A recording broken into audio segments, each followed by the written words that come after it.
क्या आप जानते हैं कि पूरे वर्ष में केवल एक ही दिन ऐसा होता है जब सूर्य दिशा बदलता है? यह कोई साधारण दिन नहीं होता। यह वह क्षण है जब अंधकार से प्रकाश की यात्रा शुरू होती है। इसी दिन को हम मकर संक्रांति कहते हैं। लेकिन सवाल यह है, मकर संक्रांति क्यों मनाई जाती है? इसका वास्तविक महत्व क्या है? और यह हर साल जनवरी में ही क्यों आती है? हजारों वर्ष पहले राशियों ने आकाश को देखा और समझ लिया था कि जब सूर्य मकर राशि में प्रवेश करता है तो वह उत्तरायण हो जाता है। उत्तरायण देवताओं का मार्ग, ज्ञान का समय और शुभ कार्यों की शुरुआत। इसीलिए मकर संक्रांति को नई ऊर्जा, नई दिशा और नए आरंभ का पर्व माना गया। यह पर्व हर साल 14 या 15 जनवरी को मनाया जाता है, क्योंकि यह तारीख सूर्य की चाल पर आधारित है, न कि केवल पंचांग पर। यही कारण है कि मकर संक्रांति कभी बदलती नहीं, जैसे दिवाली या होली बदलती है। इस दिन दान करने से पुण्य बढ़ता है, स्नान से पवित्रता आती है और तिल गुड़ से संबंधों में मिठास आती है। मकर संक्रांति हमें सिखाती है, जब जीवन में अंधकार बढ़ जाए तो सूर्य की तरह दिशा बदलो। यह केवल पर्व नहीं, यह जीवन जीने की वैदिक कला है। इस वीडियो को अंत तक देखिए, क्योंकि आज आप जानेंगे मकर संक्रांति का वह रहस्य जो आपके जीवन की सोच बदल सकता है। जब सूर्य रुके और पृथ्वी कांप उठी, मकर संक्रांति की पौराणिक शुरुआत, यह उस युग की कथा है जब पृथ्वी केवल एक ग्रह नहीं थी, बल्कि देवताओं और मनुष्यों की तपस्या का क्षेत्र थी। उस समय ऋतुएं आज जैसी स्थिर नहीं थी, कभी अत्यधिक ठंड तो कभी असहनीय गर्मी। लेकिन उस वर्ष कुछ अलग हो रहा था। दिन असामान्य रूप से छोटे होते जा रहे थे। सूर्य का प्रकाश कमजोर पड़ रहा था। रातें लंबी, ठंडी और भय से भरी थीं। अर्षियों को यह केवल प्राकृतिक परिवर्तन नहीं लगा, उन्हें आभास हुआ कि सूर्य देव अपनी दिशा में रुक गए हैं। ब्रह्मर्षि वशिष्ठ ने यज्ञशाला में गहरी दृष्टि डालते हुए कहा, यह केवल काल चक्र नहीं, यह धर्म चक्र का ठहराव है। देवर्षि नारद यह सुनते ही वीणा धारण कर स्वर्गलोक पहुंचे। देव सभा में एक असामान्य मौन छाया था। इंद्र का वज्र नीचे झुका हुआ था, अग्नि की ज्वाला मंद थी और वरुण का जल स्थिर। नारद बोले, हे देवगण, यदि सूर्य उत्तर दिशा की ओर न बढ़े तो पृथ्वी पर जीवन संतुलन खो देगा। तभी ब्रह्मा जी प्रकट हुए। उन्होंने कहा, सूर्य का उत्तरायण केवल प्रकाश का लौटना नहीं, यह चेतना का जागरण है। पर सूर्य तभी आगे बढ़ेंगे जब वे एक कठिन निर्णय लेंगे। इसी क्षण आकाश तेज प्रकाश से भर गया। सप्त अश्वों का रथ प्रकट हुआ। स्वर्णिम तेज में लिपटे सूर्य देव स्वयं आए। पर यह सूर्य वैसा नहीं था जैसा लोग पूछते थे। उनके मुख पर गंभीरता थी, तेज था, पर भीतर संघर्ष भी। सूर्य बोले, हे ब्रह्मा, मुझसे उत्तरायण की अपेक्षा की जा रही है, पर क्या आप जानते हैं कि मुझे किस क्षेत्र में प्रवेश करना होगा? देव मौन रहे। सूर्य ने स्वयं उत्तर दिया, मकर राशि, जो मेरे पुत्र शनि का क्षेत्र है। यह सुनते ही सभा में हलचल मच गई। शनि कर्म के देवता, न्याय के कठोर अधिपति और सूर्य के पुत्र होकर भी सदैव उनसे दूर। नारद ने धीमे स्वर में कहा, हे सूर्य, पिता होने के बावजूद आपने कभी शनि को गले नहीं लगाया। यह वाक्य सूर्य के हृदय को चीर गया। उन्होंने कहा, मैं तेज हूं और शनि छाया में पले, हम दोनों का स्वभाव अलग है। ब्रह्मा जी ने गंभीर स्वर में कहा, यही तो समस्या है सूर्य, जब तक तेज छाया को स्वीकार नहीं करेगा तब तक संतुलन नहीं बनेगा। सूर्य को पहली बार अनुभव हुआ कि उनका तेज अहंकार बन चुका है। धरती पर आर्ष मुनि तपस्या कर रहे थे, मनुष्य ठंड से कांप रहे थे, फसलें सूख रही थीं। यह केवल मौसम नहीं था, यह चेतावनी थी। नारद बोले, यदि आप मकर में प्रवेश नहीं करेंगे तो यह युग अंधकार की ओर जाएगा। सूर्य ने अपनी आंखें बंद की। रथ के अश्व ठहर गए। मन में एक युद्ध चल रहा था। पिता बनाम पुत्र, तेज बनाम न्याय, अहम बनाम धर्म। अंततः सूर्य ने कहा, यदि मेरे झुकने से सृष्टि का कल्याण होता है तो मैं झुकूंगा। उन्होंने अपने सारथी से कहा, रथ को उत्तर की ओर मोड़ो। जैसे ही रथ मुड़ा, आकाश में दिव्य ध्वनि गूंजी। आर्षियों ने कहा, सूर्य चल पड़े हैं, उत्तरायण प्रारंभ होने वाला है। लेकिन क्या शनि सूर्य को स्वीकार करेंगे? क्या पिता पुत्र का यह मिलन संभव होगा? यही से जन्म लेती है मकर संक्रांति की अमर कथा। शनि का न्याय और सूर्य की परीक्षा, मकर राशि का रहस्य। सूर्य का रथ धीरे धीरे उत्तर दिशा की ओर बढ़ चला था। सप्त अश्वों के खुरों से आकाश कंपन करने लगा। देवताओं को लगा अब प्रकाश लौट आएगा, लेकिन यह मार्ग सरल नहीं था। जिस दिशा में सूर्य बढ़ रहे थे, वहां स्थित था शनि लोक, जहां न तेज चलता है, न पद, न संबंध। वहां केवल कर्म बोलता है। शनि लोक अंधकारमय नहीं था, पर वहां चमक भी नहीं थी। वह स्थान मौन, स्थिर और गंभीर था, जैसे स्वयं न्याय ध्यान में बैठा हो। नारद पहले ही वहां पहुंच चुके थे। शनि एक काले सिंहासन पर विराजमान थे। नेत्र गहरे, दृष्टि अडिग, न क्रोध न करुणा, केवल सत्य। नारद ने कहा, हे शनि देव, आपके पिता सूर्य मकर राशि में प्रवेश करने आ रहे हैं। यदि आपने उन्हें रोका तो पृथ्वी पर अराजकता फैल जाएगी। शनि ने नेत्र खोले। उनकी दृष्टि में कोई भाव नहीं था। वे बोले, नारद, यहां पिता पुत्र नहीं आते, यहां केवल कर्म आता है। नारद ने पूछा, तो क्या सूर्य को भी परीक्षा देनी होगी?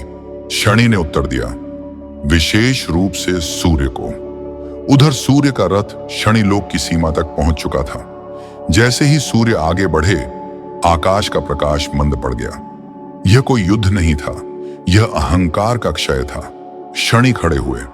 उन्होंने कहा, हे सूर्य, आप तेज के स्वामी हैं, पर क्या आपने कभी अपने तेज से किसी की छाया को जलाया है?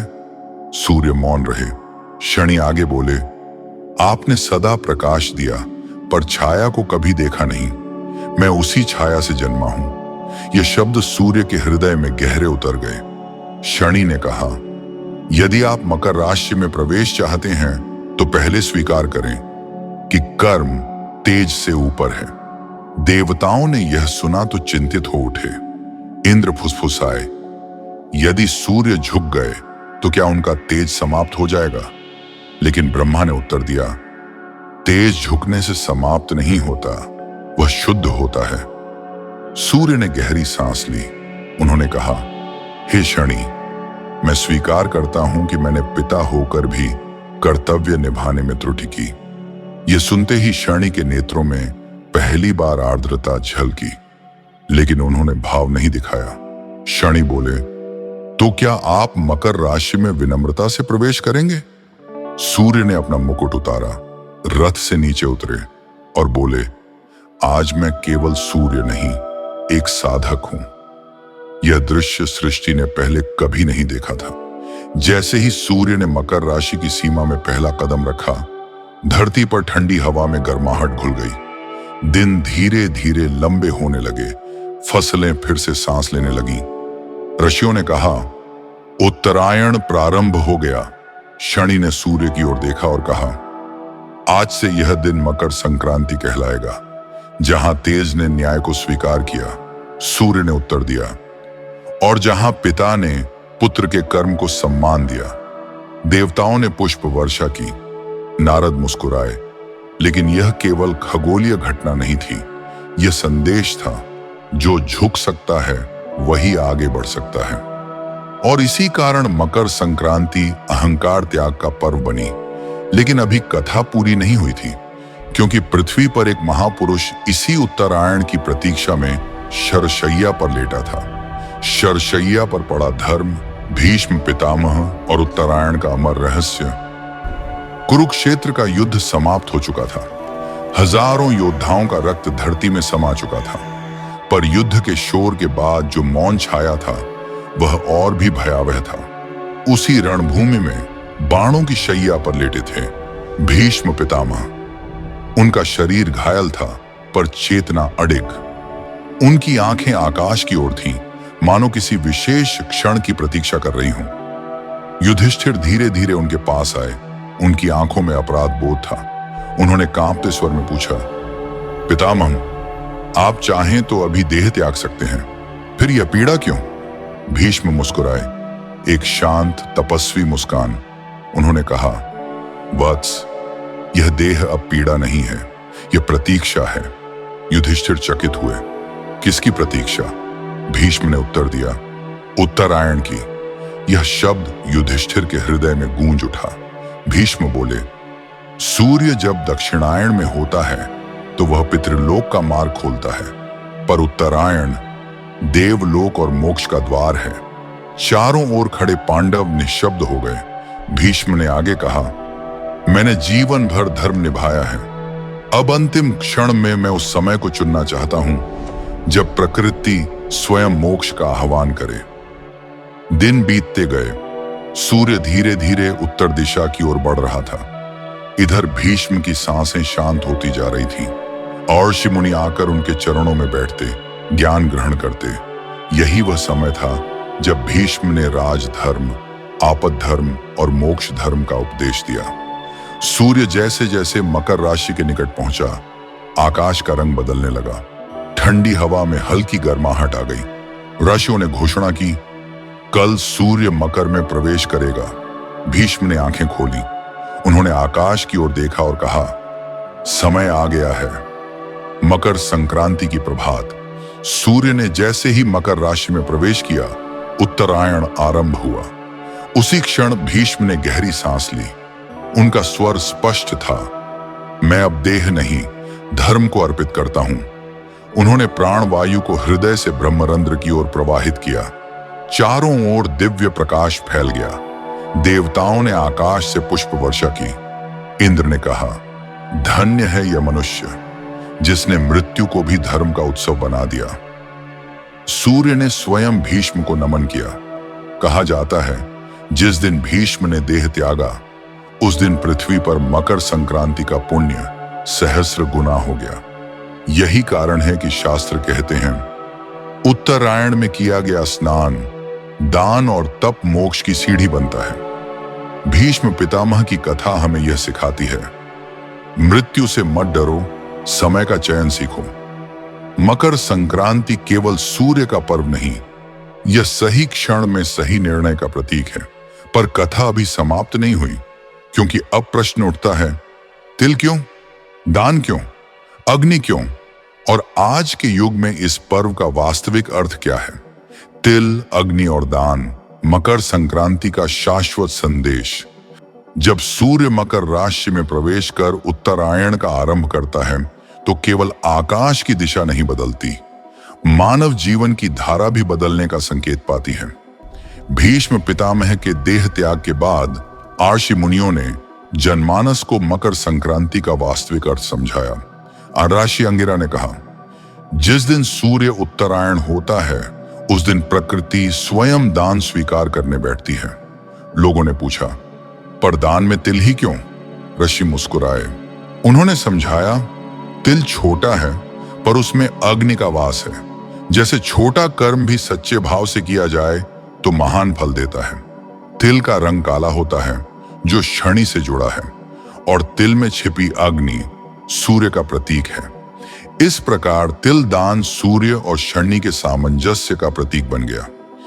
यही कारण है कि मकर संक्रांति पर तिल गुड़ का प्रयोग होता है। गुड़ मिठास का प्रतीक और तिल तपस्या का। संदेश स्पष्ट था, जीवन कठोर हो सकता है पर वाणी मधुर रखो। ऋषियों ने आगे कहा, इस दिन अग्नि प्रज्वलित करो, क्योंकि अग्नि सूर्य का स्थूल रूप है। यज्ञ में डाली गई आहुति केवल अनाज नहीं, अहंकार का त्याग होती है।